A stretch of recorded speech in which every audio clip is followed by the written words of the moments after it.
Hello everyone, this is GM Var Akobian with the last round recap video of the round 13 of the US Championship 2022. And here we had a couple of decisive games. We have Dario Schwartz won the game, lost the game against Christopher Yoo, 15-year-old, and that's the highlight game. Ray Robson drew Jeffrey Chong. Ray needed it to win to tie for first with Fabiano, but he couldn't do it. In fact, he was in some trouble at the end. Fabiano Caruana drew against Levon Aronian. Dominguez drew Shankland. Niemann drew against Wanderly Young. Lenderman defeated Moradi Abadi. Moradi Abadi had a very tough tournament, and Wesley So drew against Sam Savian. Very long game he was trying to win. But this was a very nice game here and a strong finish for the young 15-year-old American prodigy Christopher Yoo. So plays knight c6, bishop b5, bishop a4, c3, b5, bishop b3, d6, e4, rook b8, d4, bishop a6, he plays a5, a5 attacking the bishop, bishop a7, h3, bishop goes on b7, developing, castles, bishop e3,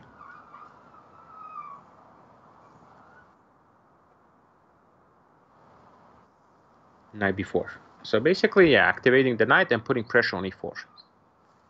Knight goes knight e4.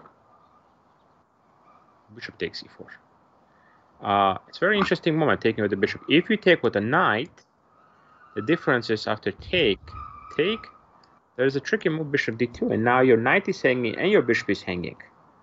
So, and after you capture, it becomes a little bit of problematic here because the knight is stuck. Okay. This is very, very subtle, but yeah, the knight doesn't have very many scores to go. Everything is taken. So, rook a d8, for example. And now the threat is to take on c5 and then on b4. So very, very active position here for white here. So that's why it's not a good idea to go for this. So the Christopher played bishop takes e4. At this moment, you see Darius is already down to 47 minutes. And he's just going to fall behind on the clock. Furthermore, here, another 22-minute thing here. d5. Important move to try to get the bishop out. But on the other hand, perhaps rook c8 would have been a better option. At this moment, white is just simply down a pawn. So it's going to be difficult to do anything. So he plays d5, bishop c5, bishop d4. The point of d4 is try to get the knight maybe on c6, but it's just simply blocking the bishop, so it's making it very difficult to do anything. Bishop c5, e8, rook e3, queen d7, rook c1, now putting pressure, but the moment black is just enjoying this extra pawn advantage. Now rook goes here, now getting ready to double up the rooks on the e-file. So really no compensation. 15 minutes for Christopher Yoo versus 9 minutes for Darius Schwartz. So it's a very difficult position for him. Couple of inaccuracies, and now we're seeing more difficulties. Now doubling up the rooks. Very logical move, and now it goes here. Now there is the pressure now. Pressure on the e-file here. And now here we see first sort of inaccuracy here. King f8 play by black. I don't think it's a bad move, but another option was here just to play knight to g3, attacking the queen. Queen d2. Rook takes e3. Rook takes e3. Rook takes e3. Now it's pressure. And I go knight e4.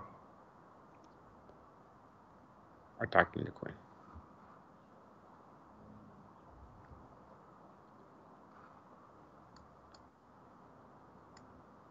Knight f6, putting pressure on d5. And picking up the pawn.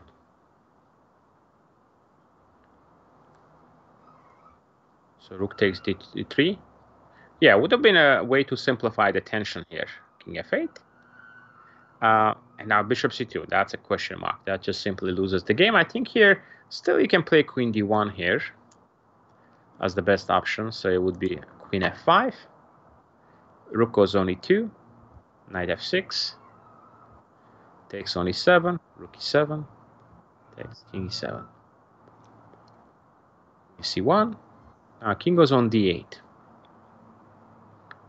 bishop c5, knight d3, putting pressure and forking, and simply takes. And now you can just simply play c4 and just pick up the pawn on d5.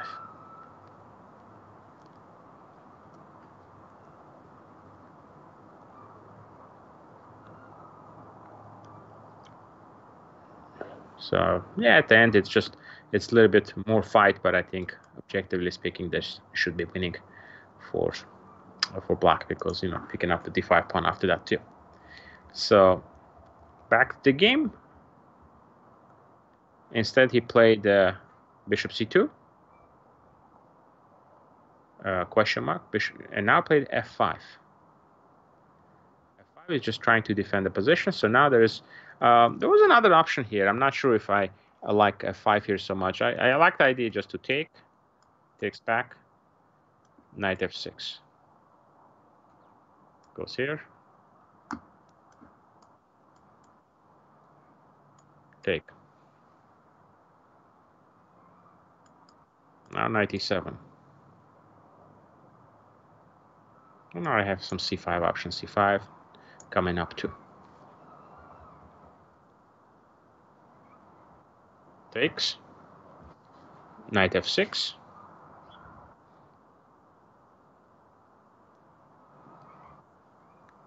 Knight bd5. e4. Knight e7.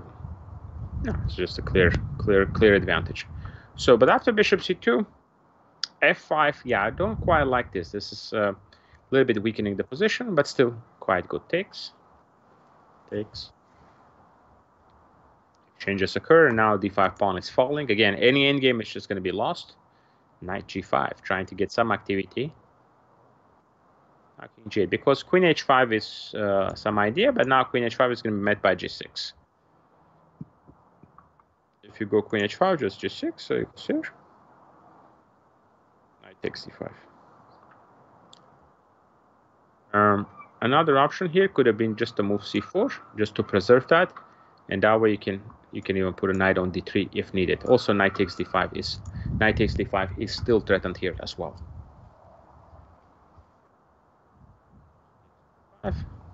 Queen c6, queen c2, and that's a double question mark. I mean, again, position is just lost because you're actually about to lose your second pawn on e3, and clock situation is also not looking good. 1.5 minutes for white and 43 minutes for black. Queen c2, knight takes c3,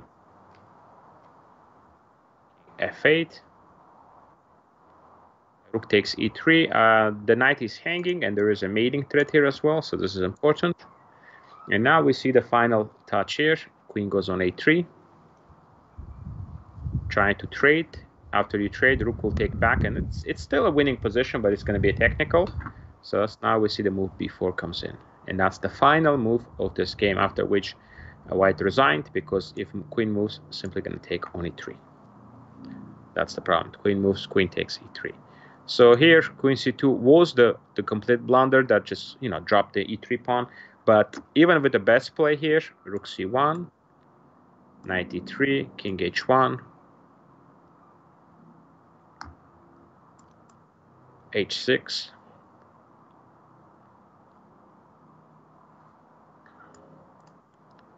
queen f3, queen d6, b4, f4, and yeah, now that everything is protected, the knight is strong on e3, king h7.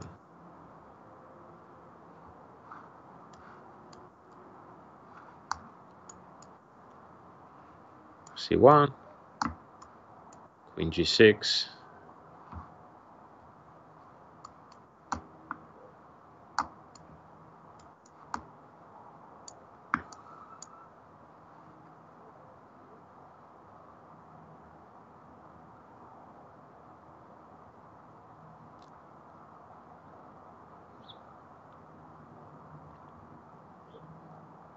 And now rook g5 is an idea too, and also rook d5. So you can never take the pawn. If you ever take the pawn, then the g2 pawn is simply hanging. So it's going to be a advantage. So rook g5, now goes on d5, and pick up the pawn. So yeah, this would have been the better way to fight, but still at the end, it's just going to be very difficult to do anything, like even takes. So you have this as defended as well. So maybe you can play a queen to here, rook h5. And you're threatening the move f3 as well to open up the position.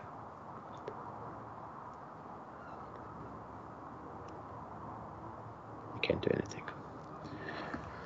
All right, very interesting game and a great finish for young Christopher Yoo, because he came into this tournament as one of the lower rated players, but actually had quite a few wins. His play was a little bit unstable at some point, but he did win 3 games in this strong US championship, so it's definitely an excellent result for the young American.